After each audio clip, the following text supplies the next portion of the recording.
Hello, I think I'm live. Welcome to the Happy Maths Micro Moment. And today, these moments are all about introducing you to the Happy Maths Summer Camp that's coming up at the beginning of August. And the idea behind the summer camp is to help children of various different ages who maybe have maths anxiety, who fear maths, who struggle with maths, or entire families the idea is to actually teach these games that they can play together on a regular basis. We're going to be playing lots of different games, and you can choose the games that suit your family, which you then play on a regular basis, which will mean you've got family time and it's enjoyable, and the young learners will develop greater understanding, greater fluency, and eradicate the anxiety that a lot of people feel with regard to mathematics and increase their success in school. So today's game that I'm going to show you, there are lots of different variations of this game. It's called the target game, and there are lots and lots. It's like the target game series. So for this, you can have a spinner or dice, whichever one. I'm using recycled paper, so forgive the markings coming through. And all you have to, well, sorry, I've just thrown the number, a random number. And there are lots of different variations of the target number. The target number can be as simple as, for young learners, it can be as simple as 2 numbers. And let's say we're going to have the target of, actually, you'd only use 1. So let's say we're going to have a target of the number.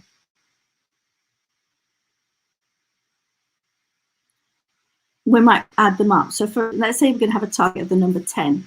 We're going to throw 2 dice. We're going to throw 1 dice, and that's 5. And then I think what we're going to do for this particular game I've just created in my head is we're going to throw 1, and so we're going to write the number 5. Well, it might be write 5 dots, something that we can count, and then we're going to throw another number. That's 2. So what number have we got? We've got 1, 2, 3, 4, 5, 6, 7. So we can write the number 7 there. Well, it hasn't gone over 10. So we've got 7. Now, how far away are we from 10? So we can say 7, 8, 9, 10. We're 3 numbers away from 10. So we're quite close to 10 because we're only 3 numbers away from it. That's just one example of one of the many, many, many games you can play with the target games. There are lots of ways of doing it. I'm going to do 3 different ways. I'm now going to go for a fairly large number. So clearly it depends what the age is. So this has got 6 digits. So we've got ones, tens, hundreds, thousands, 10,000s, and 100,000. 1, 2, 3, 4, 5. Right. So we are going to go for target 500,000. That's our target. So we want the number that we throw to be as close as possible to 500,000. Now we're going to use, actually, ideally we wouldn't use 2 dice. What am I thinking? That's why we use basically if I'm going to improvise now. I wasn't thinking this through because with 2 dice, I didn't think it through. Now I'm thinking it through. With 2 dice, we really need a dice with 10. Or what I'm going to do is I'm going to pick random numbers out of a hat. I've got a hat over here that pick numbers out of. I'm not going to use a dice at all. For this other one, you can perfectly well use a dice. For this one, you really need numbers 0 to 9. So I've got some in the hat here.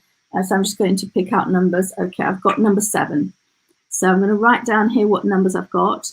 And there's 2 ways of doing this. You can put the number back, so you can put 7 back in again.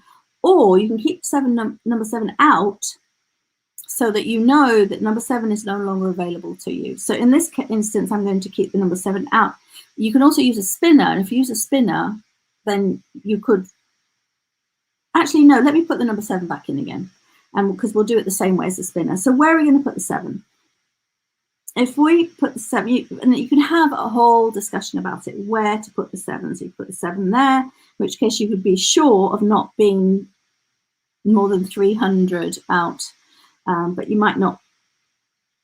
Where are we going to put the 7? I'm going to put the 7 here. That might not be the best place to put it.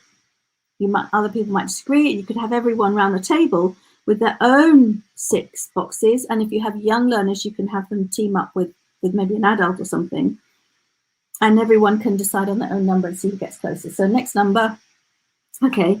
Oh, where's number 5? Well, I'm going to put the number 5 there and hope to get a low number here. Let's see what happens.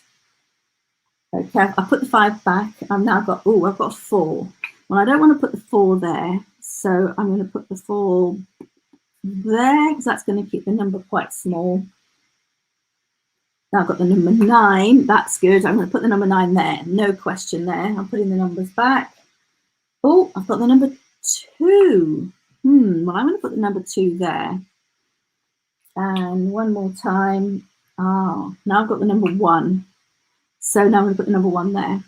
That's not the end of the game. First, you see what everybody's done. See who's got the number that's closest to 500,000. Now, how could we have placed these numbers to have gotten a number that's closer to 500,000? You can all work that out together. And of course, it doesn't have to be more than 500,000. It could be a number that's less than 500,000. So you might find that if you, let's see, would it be 4, 9, 7, 5, 2, 1 might be the closest number to 500,000, but you'd have a whole discussion about that. And you see, just literally talk about it. And then the other variation of it is using arithmetic. So again, I'm going to use my bag of numbers here. So for this one, we're going to go with multiplication. You can multiply more than you can multiply one number, whatever it is you want to practice. So you could multiply 2 numbers by 1 number, or you could multiply two numbers by 2 numbers, or even 3 numbers by 3 numbers. And then your result is where the target is. Well, we're going to go for a target of 500. And this is going to be a multiply. It could be add, it could be divide, it could be subtract, and it could be, I just said that, and it could be multiply. We're going for multiply. Now, I don't enjoy doing these things like having to do the maths live. I much prefer doing it with plenty of time. So please forgive me if I get it wrong. I don't mind getting it wrong because every time I get it wrong, I learn. And I'm the perfect person to demonstrate how to get it wrong and learn from it. Okay, we've got, oh boy, we've got number 9. Well, if I put a 9 there, our target is 500. If I put number 9 there, then I've got very limited options for here to get 500. So I'm going to put a number 9 there. Next number. All right, I've got the number 5. I'm actually going to put the 5 there. Now, what I want here now, that might have been a bit foolish. Because now, what number do I need here in order to? Oh my goodness, I've really limited my possibilities. Like I really need that number to be 10 or less on the bottom row. This is going to be interesting. Oh, number 7. Well, the only way I'm going to get anything like the number 10 is by putting the number 7 there. And lastly, I've got number 5 again. So you can do the multiplication, but I have gone way out of the camp. Is there a position I could put any of those numbers in to make that a smaller number to get it closer to 500? You can go through that. You can also decide, well, what else could we have done? What other procedures, picking out those 5 numbers, what could we have done? And you could maybe put them in sequence and say, well, what if we had 5 and then we could either add, subtract, divide, multiply. And at any point. So you make a number sentence, you have the number 5, you have the number 9, and you have the number 5, and you have the number 7, and in that order, so it's not using BIDMAS. You can literally, you do each process as a unique thing. Is there any way you can put operations in, make these, like if you multiplied, if you, individual numbers, you just basically improvise, create a different game, or play again until you do get numbers that get you closer to 500. But either way, you're doing a lot of arithmetic. And playing the game, playing together, learning together, and having fun together, hopefully. So that is an example of some of the possible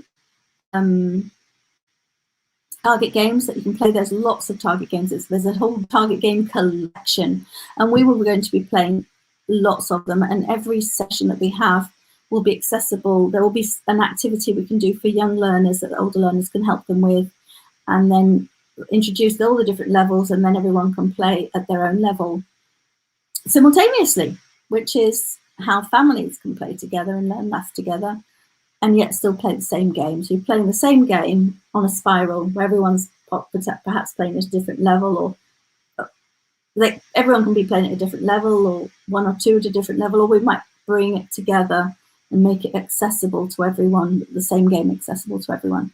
So thank you for joining me. I'll see you on Monday at 7 for another example of a game that we'll be playing during the Happy Maths Summer Camp.